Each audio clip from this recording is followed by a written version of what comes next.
yesterday, down 43 degrees in Springfield, down 36 in Oklahoma City. This is a huge blast of cold air that is going to make its way all the way down to the Gulf Coast, and in fact, in some cases, all the way down in Texas to the Mexico border.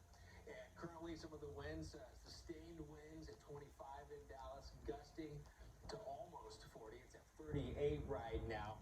And keep this in mind, with the amount of wind, the extent of the wind, the strength of the wind, it's possible there's going to be power outages. And with temperatures extremely cold, you do need to be ready to deal with no power in a lot of these areas, possibly for hours until it can get restored, because it's going to be difficult to get power restored, of course, with winds blowing so strong. Winds are expected to blow very strong here across parts of the Great Lakes, and we want to go right now to Michigan. That's where we find meteorologist Mike Seidel from Holland. Mike.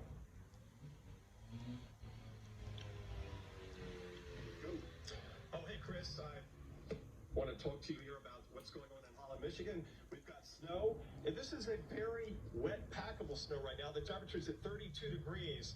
That's going to change in a big way. Let's go to the radar, but you can see the Arctic front is just off the coast, just to our west. You can see the darker shades and the precipitation echoes. That's going to come on in. The wind will shift around to the northwest and then steadily pick up through the evening hours. We've got a weather observation site, a NOAA site, out at the inlet at Holland State Park. And right now the winds are still east at 2 or 3 miles an hour. That's going to change. This morning, if you were watching, you can see the other side across the lake. That's about a half a mile. That has disappeared. We've got the seagulls out here, but that has disappeared because the visibility has dropped down to a half a mile. That's moderate snow. Again, this is just the beginning. The blizzard warning goes until 7 p.m. on Saturday. The wind gusting over 50 miles an hour combined with heavy snow. That's why we did the blizzard warning. Travel conditions will go downhill very quickly this evening and stay that way into Saturday morning. But the worst time is going to be Friday afternoon into Friday night. The combination of the strong gusty winds and the blowing snow and drifting snow.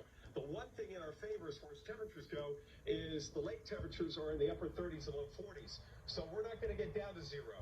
We'll get down to about 10 or 11 degrees. Our highs will stay 15 to 16. So kind of like a maritime climate. Not much range in the temperature from the morning lows to the afternoon highs right on through the weekend. A foot or more of snow. We'll be interested in power outages too.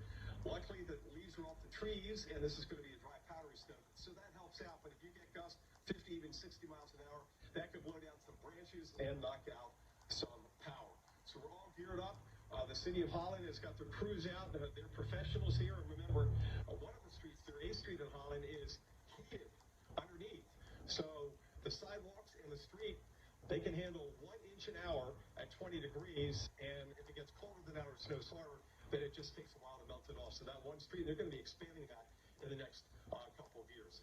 Let's go over to Chicago, where they are in the cold air already, Felicia. You don't have the advantage of being downwind of a warmer, relatively warmer lake. How cold is it there right now? What's your wind chill?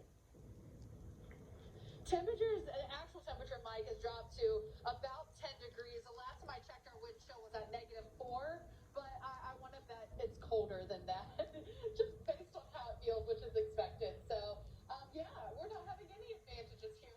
Thanks for pointing that out, Mike. No, just like, but seriously, though, it's going to continue to get colder, and the winds are going to continue to pick up. You can already see it, guys. The snow is horizontal. The snow's, or well, maybe not completely horizontal, but it's not falling straight down. It's being blown sideways, and that's going to continue. That's going to especially reduce visibility when you're out in the open spaces. So, of course, we're in the middle of the city, but when you go out to some of the suburbs, out to the more open areas, the snow has nothing to kind of inhibit it flowing, and so you're going to see that reduced visibility. As you look down the Chicago River, you see the reduced visibility as well. And then, of course, there's the slush on the roads. Now, I will tell you, I've been watching. I haven't seen any plows in downtown yet or any salt trucks, but that is not to say they haven't been out. We've certainly been seeing them out salting and cleaning the sidewalks, keeping everything safe there. Now, it doesn't seem like traffic here in downtown is having a whole lot of trouble getting around. I haven't seen anyone, get stuck or anything like that. But I will say everyone's driving safely or driving slowly. However, I can't stress this enough. There's only so much you can do to keep things from freezing when the temperatures continue to fall. When the temperature falls, the actual temperature falls to -4 degrees or whatever it falls to overnight tonight, and then your wind chill gets even colder, then you are going to be seeing an almost impossibility to keep things from refreezing and it getting really slick. And that's what we're headed for. The winds are going to continue to pick up. So we've been seeing a lot of people out, walking, a lot of people out on the roads. And I just hope that as the sun goes down, we see more people staying in, because it really is going to continue to get worse. The visibility is going to continue